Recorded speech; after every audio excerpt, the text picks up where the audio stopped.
Channel. అందరూ ఎలా ఉన్నారు? నేనైతే చాలా బాగున్నా. మీరు అందరూ ఎలా ఉన్నారు అనేది నాకు కామెంట్ సెక్షన్లో కామెంట్ చేయండి. ఇక్కడ చూస్తున్నారు కదా, ఇది ఫలక్నమా కాళీ మందిర్, శ్మశాన కాళికా మాత అనేసి. అయితే ఇక్కడ అమావాస్యకి చాలామంది జనాలు వెళ్తున్నారు. అసలు ఎందుకు అనేసి కనుక్కుంటే, ఇక్కడ అమావాస్య రోజు వచ్చి అమ్మవారిని ఏదైనా కోరిక కోరుకుంటే నెక్స్ట్ అమావాస్య కల్లా తీరుతుందంట. అట్లా అనేసి చాలామంది జనాలు వస్తున్నారు. నేను మాత్రం అమావాస్య రోజు వెళ్ళలేదు, నెక్స్ట్ డే వెళ్ళాను, అంటే నిన్న ఫ్రైడే వెళ్ళాను.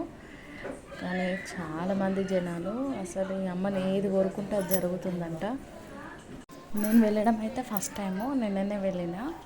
కానీ టెంపుల్ మాత్రం చాలా బాగుంది. ఇక్కడ వచ్చిన ప్రతి ఒక్కరు అంటున్నారు ఈ అమ్మవారిని ఏది కోరుకుని కంపల్సరీ జరుగుతుంది అనేసి. కోరిన కోరిక తీరిన తర్వాత వచ్చి మనం ఆమెకి ఏం చేద్దాం అనుకున్నామో అది చేయాలంట. నార్మల్గా కొందరు ఓడి బియ్యం పోసి కోళ్ళను కోసుకొని బోనాలు చేస్తారు కదా, అట్లా. కొందరు అయితే అమ్మవారికి ముక్కు పుడక కూడా పెట్టారంట కోరిక తీరినందుకు. ఇంతకుముందు ఇట్లా లేకుండే, నార్మల్గా ఉండే, ఇంత ప్రజలు కూడా వచ్చేటోళ్ళు కాదంట.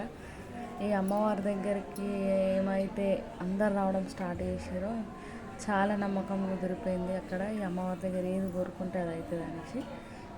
వీలుంటే మీరు కూడా ఒకసారి వెళ్ళి ఇక్కడ దర్శనం చేసుకోండి. ప్రతి అమావాస్యకి మాత్రం కంపల్సరీ చాలామంది వస్తారు ఈ టెంపుల్కి.